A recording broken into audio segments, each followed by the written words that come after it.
agbọghọbịa sị m na ya nwere enyi nwoke ịghọta anya na ya na-agba wee kwugide ọbịa be nna ya mee gị wee sị anya chelie ịghọta ya wee nọrọ na-echie ọ na-enyekwu ya ego megidezie ọkwụsị inye ego ewesị na ọ baa n'ime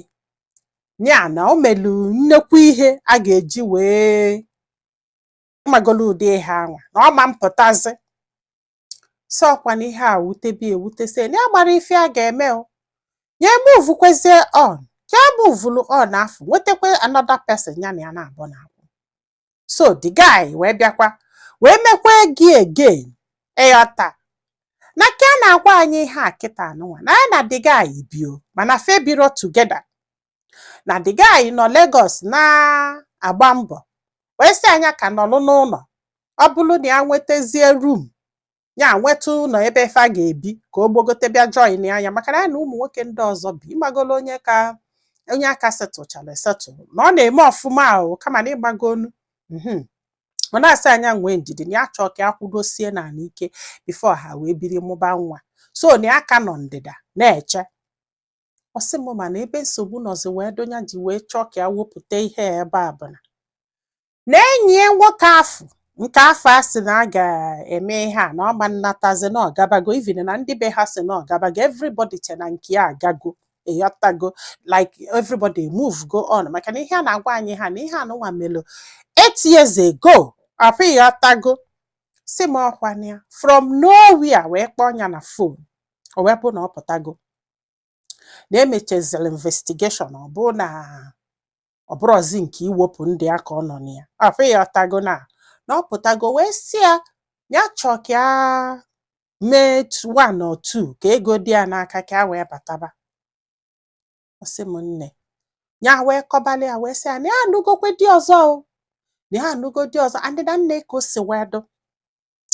the guy wee baa sị anya try kwana ya mele gie it's not like na ya nụrụ ya anụ na ya ga-abata mgbe dị otu na ife achọ ka o mee kịta bụ ya kpọọ that guy nke na-anụ ya ka ọ gwa ya divorce ọnya before ya abatawo maka na nwunye ka ọ ka bụ afọ ịghọtago ya gwesị akeke a ga-esi divorce ya kedu ihe a ga-agwa ya ọ sị anya gwa ya the whole truth nọ n'ime ọsị m nne na the worst part bụ na ya nwere ka ya si wee gwa this guy maka this very guy si na nga pụta kịta na o nwere ka ya si wee kalịtịa na ya mụrụ ife a ga-eme ya wee kọlụ ndị befe wee sị ya na nke si nga wee pụtasị ka ya gbagharịa wee nata ọ natazi ọnọlụ n'ụlọ ka ọ natazi gị na-eme na enwere ike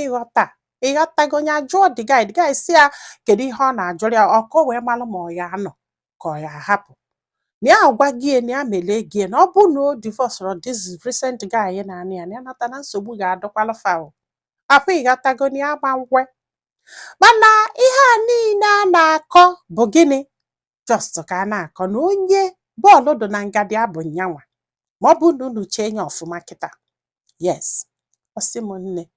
na nke enuli anụ ya lọvụkwara ya nọ na ha ka ebirolu mana nke na obodo oyibo na-abata bụ first love ya ka nwee ịfụnanya n'ebe daga anyị nọ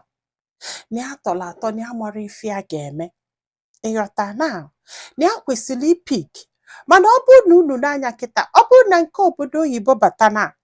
unu mana ọ ga-ebidokwa ụwa n'isi maka etu o si wee dọ denu nke nọ na Naija emebego ọfụma na ya mara ma onye gbago ọnụ gwa nke obodo oyibo na ya chọrọ ya jebele onwe ya ka onye gwanụ nke ya na-anụ kịta na nke ya na-anụ kịta n'eziokwu na ha fụrụ onwe ha n'anya mana ụmụnne ya acceptụrụ the marriage ya ụmụnne ya maka na ya kwesịrị ịnọbe nne ya na wee na-eche ma ọbe nne ya na-eche mana duto